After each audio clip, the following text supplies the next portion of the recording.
À la fin de la guerre froide, on pouvait avoir le sentiment, enfin, certains avaient le sentiment qu'on allait entrer dans une ère de stabilité et de paix. Les Américains, la superpuissance américaine avait même l'impression qu'elle pourrait être le régulateur mondial, l'espèce de gendarme d'un monde unifié. Un monde unifié d'ailleurs parce que le même système économique globalement régnait partout. Et on a eu pas mal de théories sur la fin de l'histoire, sur il y aura des conflits, mais c'est des conflits d'ajustement. Or, il n'en était rien. Évidemment, on n'avait plus l'affrontement entre deux blocs, qui d'ailleurs n'a pas débouché sur la guerre, et on n'était plus non plus dans la période des luttes de libération nationale, des luttes pour l'indépendance des peuples colonisés, qui avaient été la cause de nombreux conflits armés ou de conflits politiques. Mais il y avait plein d'autres conflits locaux, régionaux qui existaient et qui n'ont pas été réglés par la fin de la guerre froide. Et pire que ça, on a vu se développer une espèce de nouvelle conflictualité, de nouvelles formes de guerre qui ont commencé à se développer dès les années 80. Des conflits armés, mais aussi des tensions, qui sont des tensions qui ne sont pas liées à des affrontements de superpuissance ou à des grandes manipulations géopolitiques, mais qui sont des conflits internes à l'intérieur de pays, des phénomènes de dislocation des sociétés, des phénomènes d'éclatement qui sont très liés à la gestion générale du monde. Euh, et on a aujourd'hui une situation où on a des affrontements armés très violents, ce que on appelle quelquefois des guerres de dislocation, des affrontements armés très violents, des guerres civiles, des guerres intra-étatiques ou régionales, des conflits qui ne sont pas des conflits entre États et qui ne sont même pas des conflits entre armées, des tensions sociales et économiques généralisées, et des sentiments d'insécurité et de menace qui planent un peu dans toute la planète. Aujourd'hui, on a des menaces subjectives et des menaces objectives qui planent sur le monde. Bon, évidemment, quand on est en Syrie, on est dans un pays où plus de la moitié de la population est déplacée, où ce n'est pas des menaces, c'est vraiment bien plus que des menaces, bien entendu, et où le pays est totalement détruit et où on est dans la guerre ouverte. Mais dans beaucoup de régions du monde, on n'a pas de conflits armés ou des conflits tout à fait marginaux en termes de conflits. Mais une perception que ces conflits sont très importants. Et puis on a une perception générale d'insécurité, c'est-à-dire l'insécurité humaine se développe. Parce qu'on a peur de perdre son emploi, mais aussi parce qu'on a peur de l'avenir, notamment avec, par exemple, la crise écologique, la crise climatique qui s'annonce. Tout ça crée une espèce d'amalgame de peur. Et évidemment, la peur provoque des réactions qui peuvent être violentes, en tout cas qui sont facilement agressives. C'est ce qui explique en partie les développements des extrêmes droites. Et c'est ce qui se développe à partir d'un mécanisme qui est un mécanisme inscrit dans la société, qui est le mécanisme de la gestion actuelle du monde. Euh, et cette insécurité humaine qui se développe n'est pas forcément liée à l'ampleur d'une menace objective. Par exemple, l'Europe occidentale vit sous la crainte des attentats terroristes. Les attentats terroristes réussissent tout à fait leur objectif, ce que c'est faire avec le minimum de moyens, le maximum d'effets. Et donc 0,00001% de victimes dans une population provoque des réactions. Par exemple, pour avoir une législation qui, en Italie, pour prendre l'exemple de l'Italie parce qu'il a été étudié, est une législation plus régressive, plus répressive que ce qui existait sous Mussolini. Ça ne veut pas dire qu'on est en dictature en Italie, mais on a créé une législation potentiellement extrêmement dangereuse pour lutter contre un phénomène évidemment tout à fait tragique et problématique, mais tout à fait marginal. Et la perception de la menace, par exemple, dans les pays d'Europe occidentale, la perception maximale, c'est la menace terroriste. C'est exactement l'objectif des terroristes, d'ailleurs, de faire cette perception. La perception de la menace principale en Afrique, c'est la menace climatique. Et objectivement, la menace principale dans le monde aujourd'hui, c'est bien sûr la menace climatique. Avant même la menace sociale, qui est en général toujours la deuxième perception dans les populations, qui est la menace du chômage, qui est la menace de perdre son emploi, la menace générale, qui est la menace du fait qu'on a peur que ses enfants vivent moins bien que soi-même, alors que toutes les sociétés précédentes s'est construite sur le postulat inverse. Et on a donc cette généralisation des perceptions des menaces, et en particulier de cette menace terroriste, qui quelque part alimente elle-même le sentiment d'insécurité, donc les politiques sécuritaires, donc les solutions militaires aux problèmes, qui elles-mêmes contribuent à boucler la boucle en quelque sorte et à créer la spirale de conflictualité. Daesh se développe dans une zone de conflictualité extrême, de crise profonde.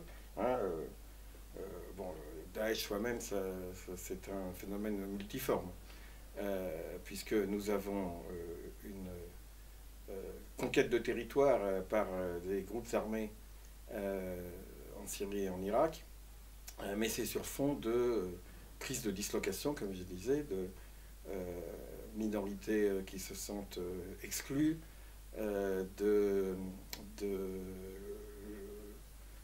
mise en cause des régimes en place. Enfin bon, et on a ce phénomène en Syrie et en Irak où il y a Daesh proprement dit, l'État islamique qui se développe. Et puis on a les formes de djihadisme armé. Je ne sais pas si le terme djihadiste est le bon, mais enfin peu importe. On voit qui se sont développés dans plusieurs zones, ou des gens qui se réclament d'eux, qui sont dans des conditions particulières, des populations, des groupes de population ou des petits groupes quelquefois, qui proclament la lutte pour créer un état de justice et pour combattre les États mécréants, etc. Les grandes puissances fonctionnent. D'abord, qu'est-ce que c'est la communauté internationale? Ça n'existe pas à proprement parler. Quand on parle de communauté internationale, très souvent on a tendance à dire c'est les États-Unis et leurs alliés qui constitueraient la communauté internationale. Non, il y a des tentatives de régulation à l'échelle mondiale, et puis il y a des grandes puissances, et puis il y a des puissances régionales, etc. Et face à ces guerres de dislocation, face à ces phénomènes de dislocation qui produisent des effets de guerre dans certaines régions, dans certains pays, les puissances sont totalement désarmées. Et plus généralement, on fait de la menace, par exemple de la menace qu'on appelle menace terroriste, entre guillemets, on fait de la menace une espèce de menace globale, y compris très loin des lieux où il y a effectivement des luttes armées. On fait de ça une menace globale, et on crée un sentiment de ce que le pape appelle de guerre généralisée, de climat de guerre plutôt, où on va faire des lois d'exception, donner l'impression qu'il y a une menace physique généralisée qui se pose sur de nombreux pays de la planète, et pas simplement dans des zones où il y a effectivement conflit. Et ça, c'est pas ça qui permet de réagir du tout à quelque chose qui se développe dans des régions particulières par rapport à des problèmes particuliers. D'abord, qu'est-ce que c'est la paix? On peut déjà se poser la question. La paix, c'est pas simplement la sécurité entre États. C'est la sécurité des individus pour pouvoir vivre dans les conditions optimales, avec satisfaction de leurs besoins élémentaires, avec possibilité d'expression démocratique, avec absence de menaces sur leur intégrité physique et mentale, je dirais, et morale. C'est ça la vraie paix. Bon. Mais l'inverse de la paix, ça supposait être la guerre, c'est-à-dire des affrontements qui sont des affrontements qu'on imagine qu'entre des camps extrêmement bien définis et entre des pays ou entre des camps idéologiques ou entre des puissances, etc., et qui seraient la guerre. Aujourd'hui, on est dans des situations où on ne sait pas très bien quand est-ce qu'on est en guerre, est-ce qu'on est en guerre, contre qui, comment, et quand est-ce qu'on est en paix. Et on a un sentiment généralisé de menaces. On ne se sent pas en situation pacifiée. La lutte pour la paix dans la fin du XXe siècle, donc ça consistait d'une part à essayer d'empêcher la menace d'un affrontement global de type guerre mondiale entre les deux blocs, à lutter contre une course aux armements qui pouvait faire de cet affrontement une destruction généralisée de la planète.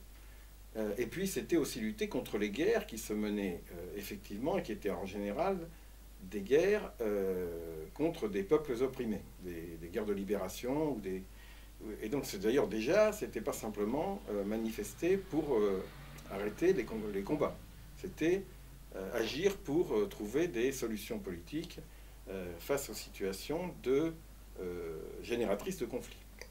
Aujourd'hui, on a cette espèce de conflictualité diffuse et due à la dislocation psychologique et physique, souvent, des sociétés, repli sur les groupes plus ou moins préexistants ou autoproclamés, ou se construisant même dans le conflit, par exemple des groupes confessionnels ou ethniques, etc., ou supposés tels, repli défensif des puissants et des riches par rapport à la menace que représenteraient des foules de gens déshérités, et construction d'un système sécuritaire. D'un système sécuritaire qui n'apporte pas la sécurité, mais qui en réalité développe l'insécurité, se nourrit de cette insécurité perçue, et quelquefois contribue à développer l'insécurité réelle, l'insécurité physique. Donc lutter pour la paix aujourd'hui, c'est d'abord lutter pour la réintégration du monde, pour l'unité du monde, ou pour l'unité d'une région, pour l'unité d'une population. C'est lutter donc pour la solidarité entre les différents groupes qui composent ces populations. C'est lutter contre ce phénomène de dislocation. Ça peut être évidemment tenter d'empêcher des actions militaires. Ça peut être bien sûr aider les populations qui souffrent. Mais c'est surtout lutter contre cet esprit de guerre qui se développe un peu partout et qui fait que par rapport à des crises, on pense tout de suite que les solutions sont soit militaires, soit sécuritaires, soit un amalgame des deux.